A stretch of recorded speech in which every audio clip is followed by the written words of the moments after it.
Welcome. Today we're reading the chapter Into the Pit of the novel The Metal Monster. Now, sit tight and let's get into it. High was the sun when I awakened, or so, I supposed, opening my eyes upon a flood of daylight. As I lay, lazily, recollection rushed upon me. It was no sky into which I was gazing, it was the dome of Norhala's elfin home. And Drake had not aroused me. Why? And how long had I slept? I jumped to my feet, stared about. Ruth nor Drake nor the black eunuch was there. Ruth! I shouted. Drake! There was no answer. I ran to the doorway. Peering up into the white vault of the heavens, I set the time of day as close to 7. I had slept then 3 hours, more or less. Yet short as that time of slumber had been, I felt marvelously refreshed, re-energized. The effect, I was certain, of the extraordinarily tonic qualities of the atmosphere of this place. But where were the others? Where Uruk? I heard Ruth's laughter. Some 100 yards to the left, half hidden by a screen of flowering shrubs, I saw a small meadow. Within it a half-dozen little white goats nuzzled around her and Dick. She was milking one of them. Reassured, I drew back into the chamber, knelt over Ventnor.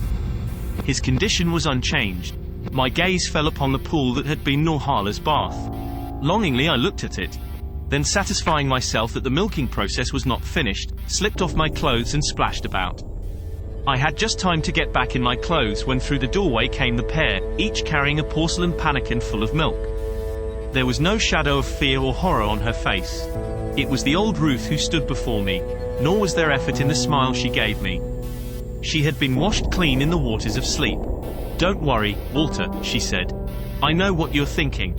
But I'm me again. Where is Uruk?" I turned to Drake brusquely to smother the sob of sheer happiness I felt rising in my throat, and at his wink and warning grimace abruptly forbore to press the question. "You men pick out the things and I'll get breakfast ready," said Ruth. Drake picked up the tea kettle and motioned me before him. "About Uruk," he whispered when he had gotten outside. I gave him a little object lesson, persuaded him to go down the line a bit, showed him my pistol, and then picked off one of Norhala's goats with it. Hated to do it, but I knew it would be good for his soul. He gave one screech and fell on his face and groveled. Thought it was a lightning bolt, I figure. Decided I had been stealing Norhala's stuff. "Uruk," I told him, "that's what you'll get, and worse, if you lay a finger on that girl inside there." "And then what happened?" I asked. He beat it back there. He grinned, pointing toward the forest through which ran the path the eunuch had shown me. Probably hiding back of a tree. As we filled the container at the outer spring, I told him of the revelations and the offer Uruk had made to me. "Phew W," he whistled. "In the nutcracker, eh?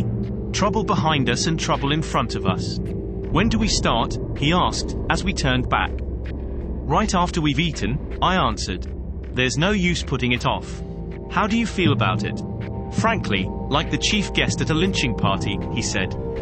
Curious but none too cheerful. Nor was I was filled with a fever of scientific curiosity. But I was not cheerful, no. We ministered to Ventnor as well as we could, forcing open his set jaws, thrusting a thin rubber tube down past his windpipe into his gullet and dropping through it a few ounces of the goat milk. Our own breakfasting was silent enough. We could not take Ruth with us upon our journey, that was certain. She must stay here with her brother. She would be safer in Norhala's home than where we were going, of course, and yet to leave her was most distressing. After all, I wondered, was there any need of both of us taking a journey? Would not one do just as well? Drake could stay. No use of putting all our eggs in one basket, I broached the subject. "I'll go down by myself while you stay and help Ruth. You can always follow if I don't turn up in a reasonable time." His indignation at this proposal was matched only by her own. "You'll go with him, Dick Drake," she cried, "or I'll never look at or speak to you again." Good Lord, did you think for a minute I wouldn't? Pain and wrath struggled on his face. "We go together or neither of us goes. Ruth will be all right here, Goodwin. The only thing she has any cause to fear is Uruk, and he's had his lesson. Besides, she'll have the rifles and her pistols, and she knows how to use them." "What do ye mean by making such a proposition as that?" His indignation burst all bounds. Lamely I tried to justify myself. "I'll be all right," said Ruth. "I'm not afraid of Uruk. And none of these things will hurt me, not after. Her eyes fell, her lips quivered, then she faced us steadily. "Don't ask me how I know that," she said quietly. "Believe me, I do know it. I am closer to them than you two are. And if I choose, I can call upon that alien strength their master gave me. It is for you two that I fear." "No fear for us," Drake burst out hastily. "We're Norhala's little playthings. We're taboo. Take it from me, Ruth, I'd bet my head there isn't one of these things, great or small, and no matter how many, that doesn't by this time know all about us. We'll probably be received with demonstrations of interest by the populace as welcome guests. Probably we'll find a sign, 'Welcome to our city,' hung up over the front gate." She smiled, a trifle tremulously. "We'll come back," he said. Suddenly he leaned forward, put his hands on her shoulders. "Do you think there is anything that could keep me from coming back?" he whispered. She trembled, wide eyes searching deep into his. "Well," I broke in, a bit uncomfortably, "we'd better be starting. I think as Drake does, that we're taboo. Barring accident, there's no danger. And if I guess right about these things, accident is impossible. As inconceivable as the multiplication table going wrong," he laughed, straightening. "And so we made ready. Our rifles would be worse than useless, we knew. Our pistols we decided to carry, as Drake put it, for comfort. Canteens filled with water, a couple of emergency rations, a few instruments, including a small spectroscope, a selection from the medical kit, all these packed in a little haversack which he threw over his broad shoulders. I pocketed my compact but exceedingly powerful field glasses. To my poignant and everlasting regret, my camera had been upon the bolting pony, and Ventnor had long been out of films for his. We were ready for our journey. Our path led straight away, a smooth and dark grey road whose surface resembled cement packed under enormous pressure. It was all of 50 feet wide and now, in daylight, glistened faintly as though overlaid with some vitreous coating. It narrowed abruptly into a wedged way that stopped at the threshold of Norhala's door. Diminishing through the distance, it stretched straight as an arrow onward and vanished between perpendicular cliffs which formed the frowning gateway through which the night before we had passed upon the coursing cubes from the pit of the city. Here, as then, a mistiness checked the gaze. Ruth with us, we made a brief inspection of the surroundings of Norhala's house. It was set as though in the narrowest portion of an hourglass. The precipitous walls marched inward from the gateway, forming the lower half of the figure. At the back they swung apart at a wider angle. This upper part of the hourglass was filled with a park-like forest. It was closed, perhaps 20 miles away, by a barrier of cliffs. How, I wondered, did the path which Uruk had pointed out to me pierce them? Was it by pass or tunnel, and why was it the armored men had not found and followed it? The waste between these two mountain wedges was a valley not more than a mile wide. Norhala's house stood in its center, and it was like a garden, dotted with flowering and fragrant lilies, and here and there a tiny green meadow. The great globe of blue that was Norhala's dwelling seemed less to rest upon the ground than to emerge from it, as though its basic curvatures were hidden in the earth. What was its substance I could not tell. It was as though built of the lacquer of the gems whose colors it held. And beautiful, wondrously, incredibly beautiful, it was an immense bubble of froth of molten sapphires and turquoises. We had not time to study its beauties. A few last instructions to Ruth, and we set forth down the grey road. Hardly had we taken a few steps when there came a faint cry from her. "Dick! Dick, come here!" He sprang to her, caught her hands in his. For a moment, half frightened it seemed, she considered him. "Dick," I heard her whisper. "Dick, come back safe to me." I saw his arms close about her, hers tighten around his neck. Black hair touched the silken brown curls, their lips met, clung. I turned away. In a little time he joined me. Head down, silent, he strode along beside me, utterly dejected. 100 more yards and we turned. Ruth was still standing on the threshold of the House of Mystery, watching us. She waved her hands, flitted in, was hidden from us. And Drake still silent, we pushed on. The walls of the gateway were close. The sparse vegetation along the base of the cliffs had ceased. The roadway itself had merged into the smooth, bare floor of the canyon. From vertical edge to vertical edge of the rocky portal stretched a curtain of shimmering mist. As we drew nearer, we saw that this was motionless, and less like vapor of water than vapor of light. It streamed in oddly fixed lines like atoms of crystals in a still solution. Drake thrust an arm within it, waved it. The mist did not move. It seemed instead to interpenetrate the arm as though bone and flesh were spectral, without power to dislodge the shining particles from position. We passed within it side by side. Instantly I knew that whatever these veils were, they were not moisture. The air we breathed was dry, electric. I was sensible of a decided stimulation, a pleasant tingling along every nerve, a gaiety almost light-headed. We could see each other quite plainly, the rocky floor on which we trod as well. Within this vapor of light there was no ghost of sound, it was utterly empty of it. I saw Drake turn to me, his mouth open in a laugh, his lips move in speech, and although he bent close to my ear, I heard nothing. He frowned, puzzled, and walked on. Abruptly we stepped into an opening, a pocket of clear air. Our ears were filled with a high, shrill humming as unpleasantly vibrant as the shriek of a sandblast. 6 feet to our right was the edge of the ledge on which we stood, beyond it was a sheer drop into space. A shaft piercing down into the void and walled with the mists. But it was not that shaft that made us clutch each other. No, it was that through it uprose a colossal column of the cubes. It stood 100 feet from us. Its top was another 100 feet above the level of our ledge, and its length vanished in the depths. And its head was a gigantic spinning wheel, yards in thickness, tapering at its point of contact with the cliff wall into a diameter half that of the side closest the column, gleaming with flashes of green flame and grinding with tremendous speed at the face of the rock.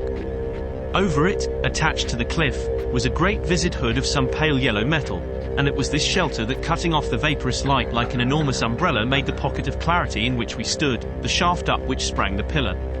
All along the length of that column, as far as we could see, the myriad tiny eyes of the metal people shone out upon us, not twinkling mischievously, but grotesque as this may seem, I cannot help it wide with surprise. Only an instant longer did the great wheel spin.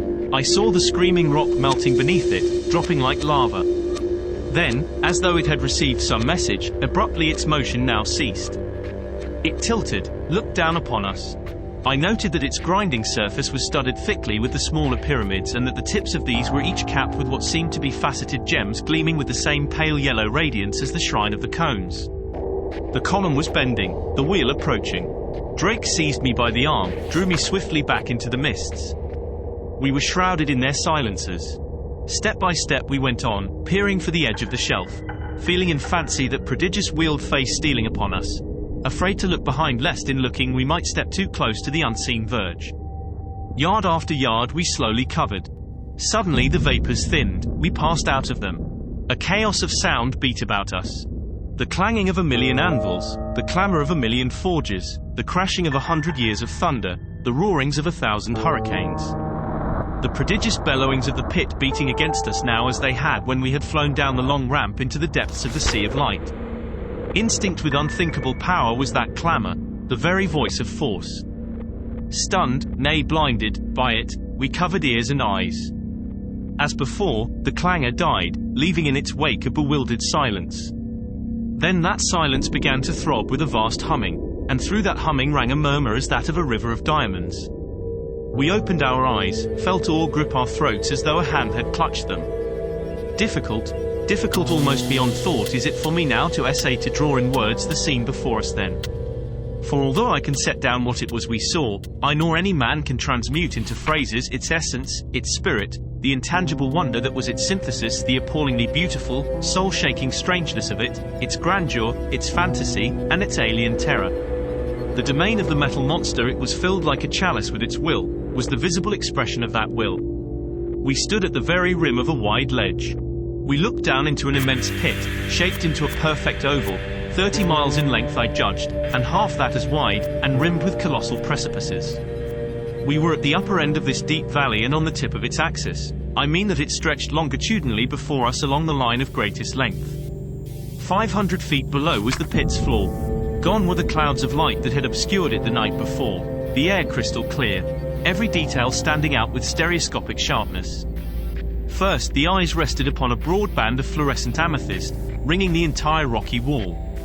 It girdled the cliffs at a height of 10,000 feet, and from this flaming zone, as though it clutched them, fell the curtains of sparkling mist, the enigmatic, sound-slaying vapors. But now I saw that all of these veils were not motionless like those through which we had just passed. To the northwest they were pulsing like the aurora, and like the aurora they were shot through with swift iridescences, spectrums, polychromatic gleamings. And always these were ordered, geometric, like immense and flitting prismatic crystals flying swiftly to the very edges of the veils, then darting as swiftly back. From zone and veils the gaze leaped to the incredible city towering not 2 miles away from us. Blue-black, shining, sharply cut as though from polished steel, it reared full 5,000 feet on high. How great it was I could not tell, for the height of its precipitous walls barred the vision. The frowning facade turned toward us was, I estimated, 5 miles in length. Its colossal scarp struck the eyes like a blow. Its shadow, falling upon us, checked the heart. It was overpowering, dreadful as that midnight city of Dis that Dante saw rising up from another pit. It was a metal city, mountainous. Featureless, smooth, the immense wall of it heaved heavenward. It should have been blind, that vast oblong face, but it was not blind. From it radiated alertness, vigilance.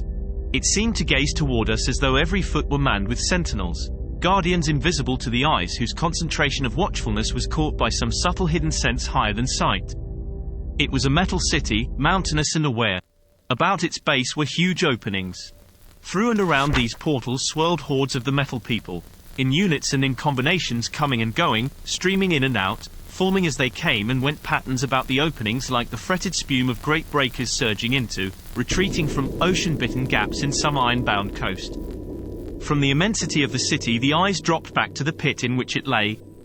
Its floor was plaque-like, a great plain smooth as though turned by potter's wheel, broken by no mound nor hillock, slope nor terrace, level, horizontal, flawlessly flat. On it was no green living thing, no tree nor bush, meadow nor covert. It was alive with movement. A ferment that was as purposeful as it was mechanical, a ferment symmetrical, geometrical, supremely ordered. The surging of the metal hordes. There they moved beneath us, these enigmatic beings, in a countless host. They marched and countermarched in battalions, in regiments, in armies.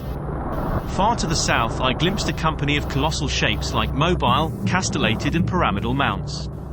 They were circling, weaving about each other with incredible rapidity like scores of great pyramids crowned with gigantic turrets and dancing. From these turrets came vivid flashes, lightning bright on their wake the rolling echoes of faraway thunder.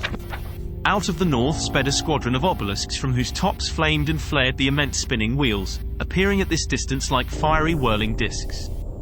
Up from their setting the metal people lifted themselves in 1,000 incredible shapes, shapes squared and globed and spiked and shifting swiftly into other thousands as incredible.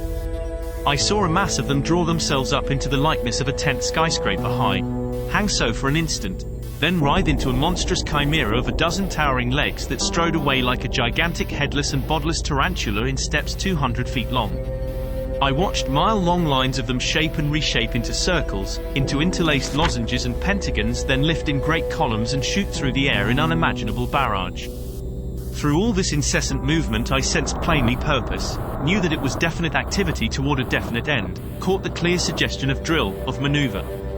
And when the shiftings of the metal hordes permitted, we saw that all the flat floor of the valley was stripped and checkered, stippled and tessellated with every color, patterned with enormous lozenges and squares, rhomboids and parallelograms, pentagons and hexagons and diamonds, lunettes, circles and spirals, harlequined yet harmonious, instinct with a grotesque suggestion of a superfuturism. But always this patterning was ordered, always coherent, as though it were a page on which was spelled some untranslatable other-world message.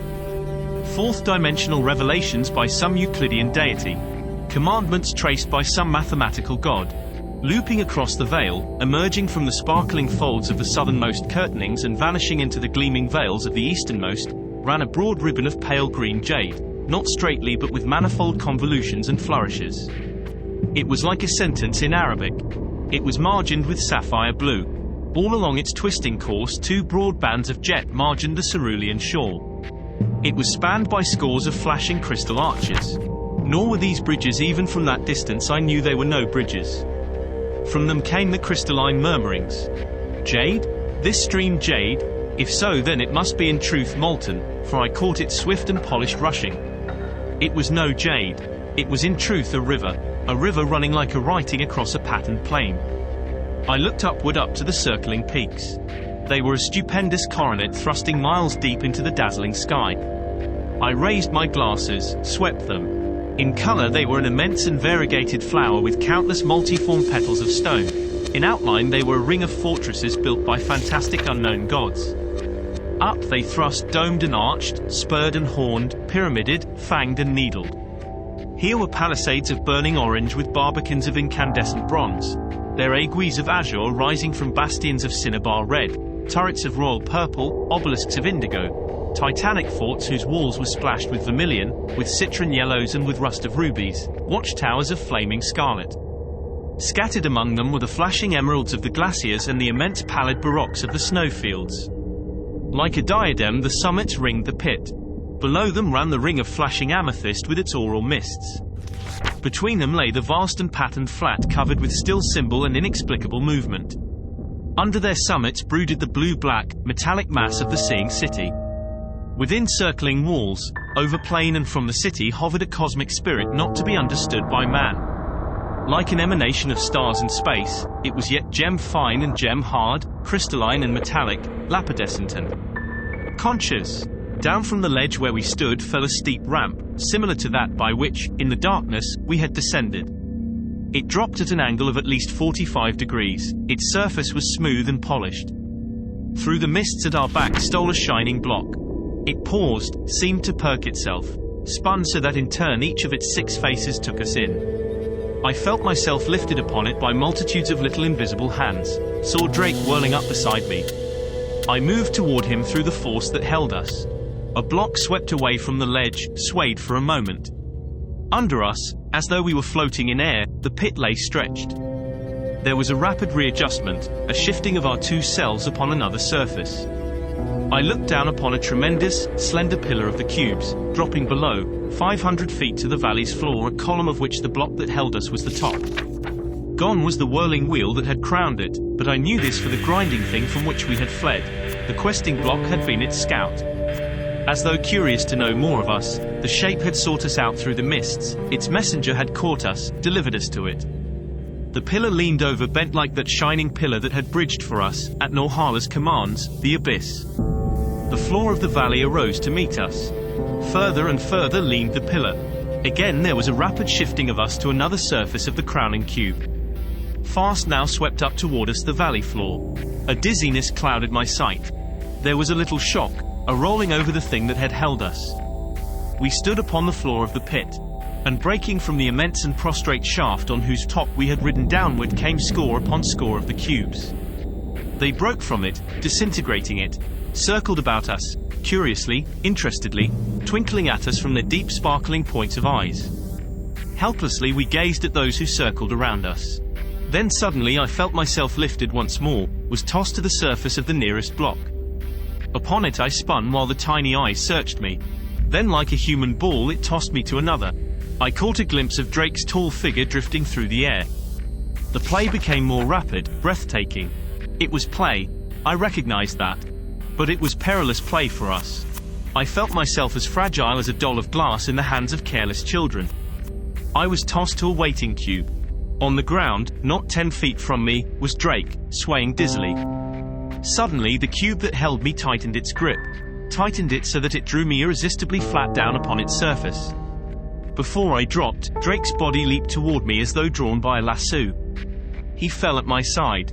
Then pursued by scores of the things and like some mischievous boy bearing off the spoils, the block that held us raced away, straight for an open portal. A blaze of incandescent blue flame blinded me. Again as the dazzlement faded I saw Drake beside me, a skeleton form. Swiftly flesh melted back upon him, clothed him. The cube stopped, abruptly. The hosts of little unseen hands raised us, slid us gently over its edge, set us upright beside it. And it sped away. All about us stretched another of those vast halls in which on high burned the pale gilt suns. Between its colossal columns streamed thousands of the metal folk, no longer hurriedly, but quietly, deliberately, sedately. We were within the city even as Ventnor had commanded.